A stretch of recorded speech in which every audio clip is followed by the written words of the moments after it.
Hi, today's video we're going to be talking about imagination.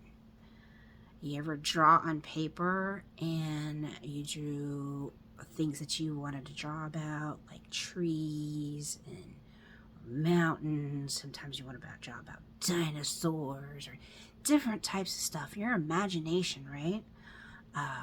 Today we're going to be reading a book that is really old story, but it's still very, very, very popular. It's been around longer than I've been alive. That's how old this book is. The name of this book is Harold and the Purple Crayon. We got a purple crayon here, right? So he's going to be taking a crayon with his imagination. He's going to be drawing all sorts of things. So let's read Harold and the Purple Crayon. This is the 50th anniversary book. So this particular book, the anniversary book, has been around since the early 2000s. This is written by Crocket Johnson and illustrated by him as well. The publisher is Harper Trophy.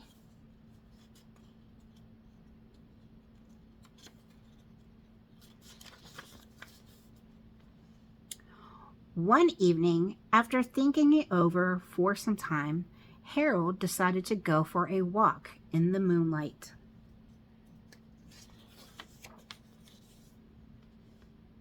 There wasn't any moon, and Harold needed a moon for a walk in the moonlight. And he needed something to walk on. So he drew his moon, and he drew something to walk on, right? He made a long, straight path so he wouldn't get lost. And he set out off on his walk, taking his big purple crayon with him.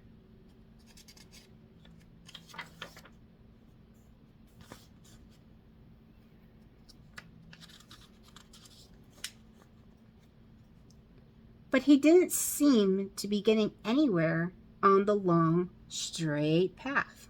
So he left the path for a shortcut across a field, and the moon went with him. The shortcut led right to where Harold thought a forest ought to be. He didn't want to get lost in the woods, so he made a very small forest with just one tree in it.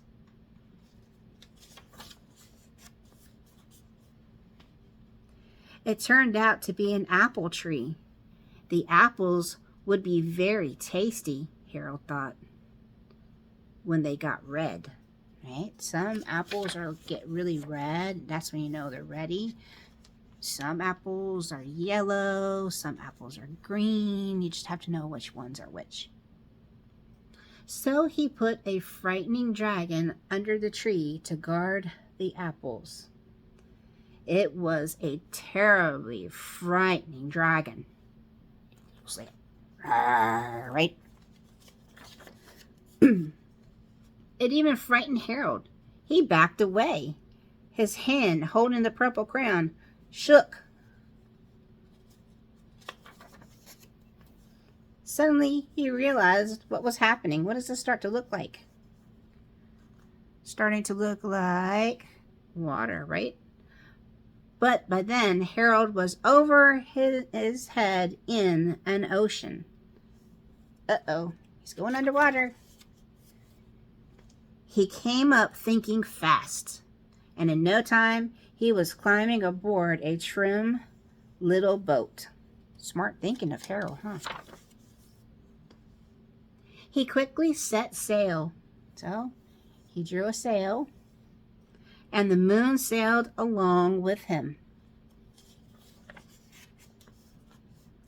After he had sailed long enough, Harold made land without much trouble. He stepped ashore on the beach, wondering where he was. Still see the moon following him.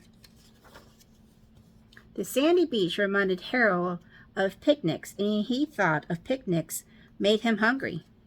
So he laid out a nice, simple picnic lunch. There was nothing but pie. But there were all 9 kinds of pie that Harold liked best. What kind of pie do you like to eat the best? I have to say my favorite is either blueberry pie or black forest berry pie. That's really good too. It's a bunch of berries in it. What's your favorite?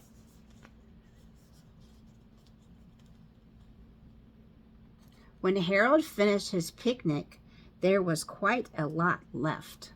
Man, there is a lot left, isn't there? He hated to see so much delicious pie go to waste.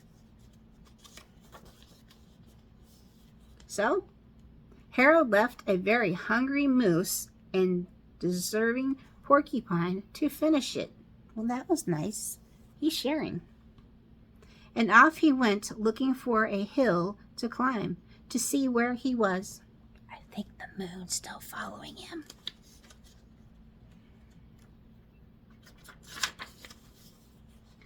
Harold knew that the higher up he went, the farther he could see.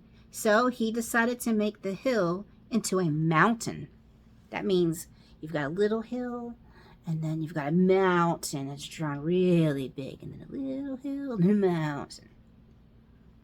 If he went high enough, he thought he could see the window of his bedroom. He was tired, and he felt he ought to be getting to bed. He hoped he could see his bedroom window from the top of the mountain. You think he's going to see his window from the top of this mountain he drew? But as he looked down over the other side, he slipped. Uh-oh, he's fallen off the mountain. And there wasn't any other side of the mountain. He was falling in thin air. But luckily, he kept his wits, and he and his purple crayon, he made a balloon, and he grabbed onto it. Ooh, that was smart thinking of him. Because balloons, they float in the air, don't they? And he made a basket under the balloon big enough to stand in. He had a fine view from the balloon, but he couldn't see his window. He couldn't even see a house. Sometimes balloons go way up in the air. You can't really see any houses. So he made a house with windows, and he landed the balloon on the grass in the front yard. So now he's drawing the grass. Drew the house, now he's drawing the grass. I still see the moon following him. None of the windows was his window. He tried to think where his window ought to be. I start to think, where is my window? He made some more windows. He made a big building full of windows. He made lots of buildings full of windows. He made a whole city full of windows. Wow, that's a lot of windows. Look at all those little tiny windows. Look at all of them.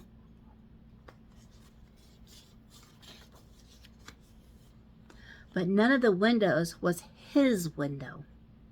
He couldn't think where it might be.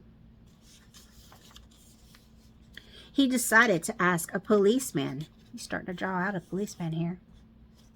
The policeman pointed the way Harold was going anyway, but Harold thanked him. And that was very nice. When you're asking for something and you're already going in that direction, he thanked him. And he walked along with the moon, wishing he was in his room in bed. Then suddenly, Harold remembered. What do you think he remembered? You want to take a guess while I flip the page? He remembered where his bedroom window was when there was a moon. It was always right around the moon, so he drew a window around the moon. When he looks out his window, that's what he sees is the moon. And then Harold made his bed. He started to draw it. He got in and he drew up the covers, meaning he took the covers up over him. The purple crayon dropped on the floor and Harold dropped off to sleep. E.N.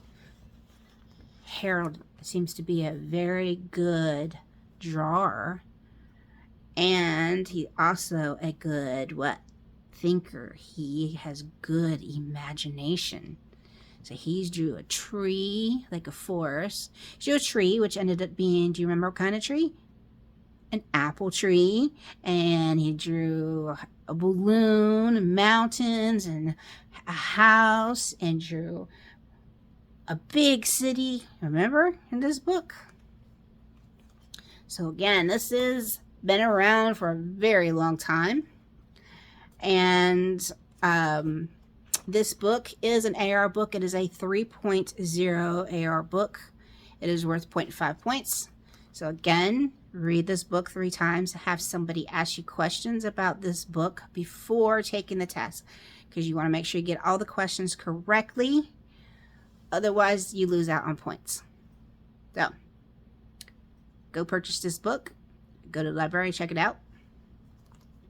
Again, this is Harold's Purple Crayon Adventures of Harold and the Purple Crayon.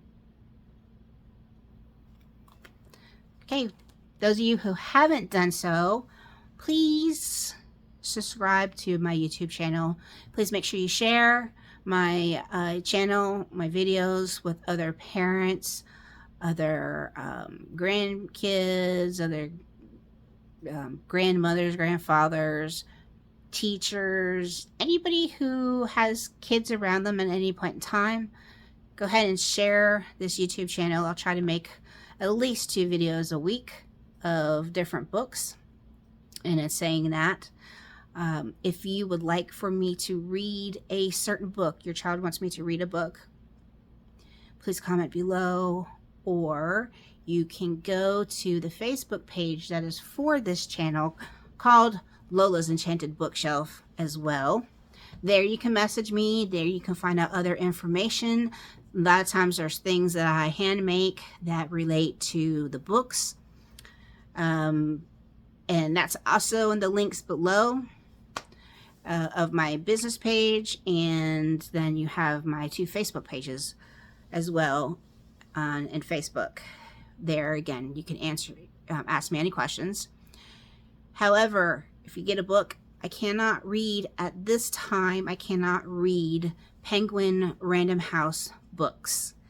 I have emailed them requesting if I can get permission to read any of their books, and they said no. So I cannot read any books. Nobody is allowed to read any books on YouTube channel, especially, I'm not sure why, but a lot of these book companies, if you look, I'll show you.